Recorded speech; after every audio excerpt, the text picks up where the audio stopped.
Hello and welcome to week 7 in social psychology. And again, just amazing work going on in this class. Very impressive, very cool class. And we have two, again, cool chapters. We're going to look at culture and social comparison. Now that's a loaded chapter. So I remember reading somewhere a long time ago, I'm not sure where the quote comes from, but misery lies in comparison. Meaning, we only know misery when we compare ourselves to other people. So this whole idea of social comparison is an important one in the field of clinical psychology because we have a tendency to not really do a good job at it. Now, provided we do a good job at social comparison and we use good role models and have fair expectations for our abilities and whatnot, it's a great thing to do. Social comparison is a lot of things, a lot of very positive things, but not all the time. So we're going to start with culture. That is chapter 12.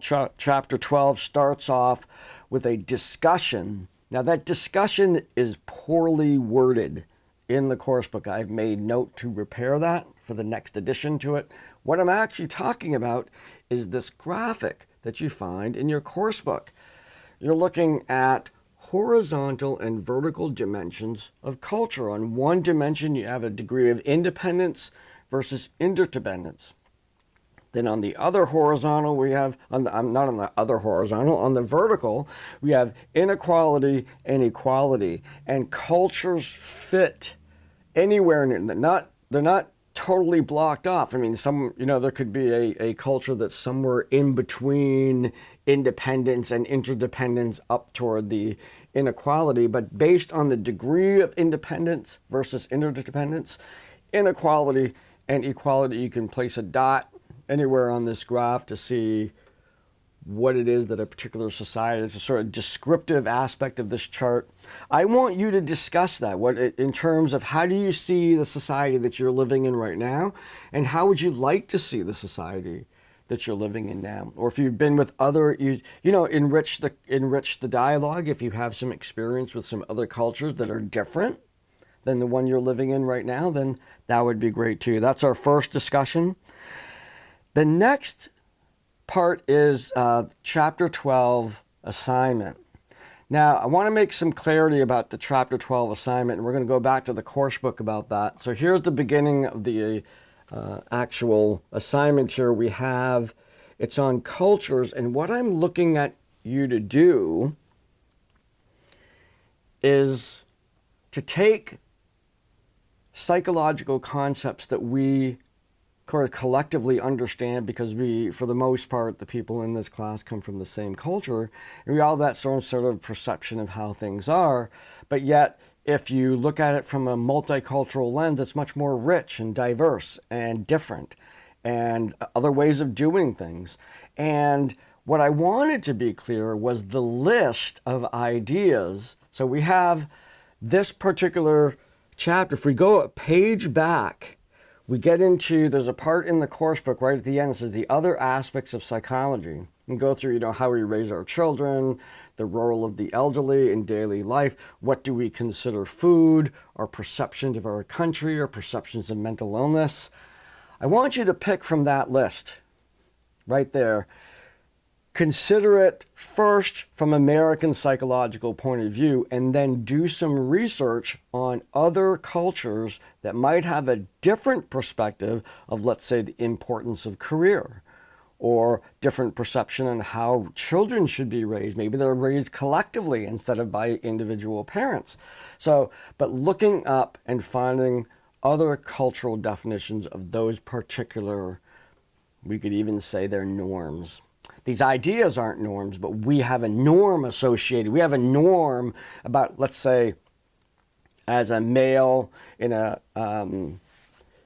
relationship with a wife, what is my role in the relationship? That particular aspect, there's a norm in my culture about that behavior and what's considered okay and not okay and whatever. Then we could look at other cultures and say, well, what is the role of the male in a male-female relationship? You could even look at maybe subcultures. If we looked at, like, say, the LGBTQ, and we asked about, say there are two men, do those roles get replicated and how do they get decided? And all those things. That's again, it's another culture within the larger culture.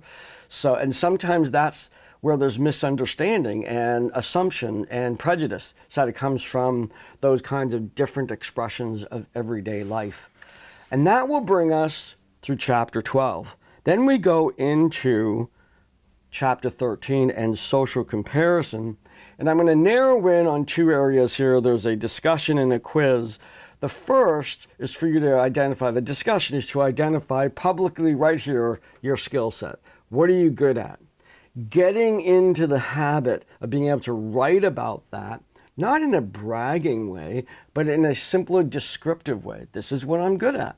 This is what maybe there's another list of things you're not good at. You're not going to put those on your resume, but you get this list together. Here's what I'm good at. Write it out really well. Share your skill sets with each other in this discussion. The second one, without even getting into the negative aspects of social comparison that I just mentioned at the beginning of this video, for the quiz, I would like you to evaluate to what degree, particularly when you're engaging in social comparison, have you adopted what we call a growth mindset. As I said at the beginning, there's nothing wrong with comparing your abilities to somebody else. Something very good about that, actually, if you want to become really skilled at something and you happen to encounter a person who's very skilled at that, it's probably first and foremost, you need to recognize the difference between your skill and theirs. And then maybe as you develop, you can use them as a measuring stick for how good I'm getting. There's nothing wrong with that, as long as it's in a growth mindset. If it's a way to create negative self-image, poor self-esteem, or even something like procrastination, like I'll never be that good, so I'm just not going to try, that kind of process, that's not a growth mindset. So in this particular quiz, you have to have a good handle on the quote-unquote growth mindset, and you have to have a good handle on the notion of social comparison and how those fit together.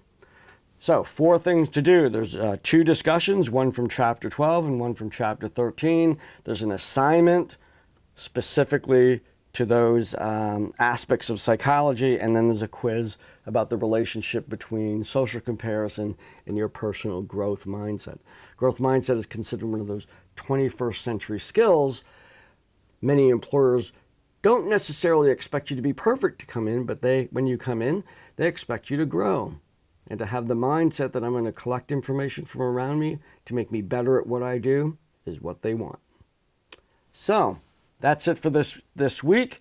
I look forward to these assignments and have a great week.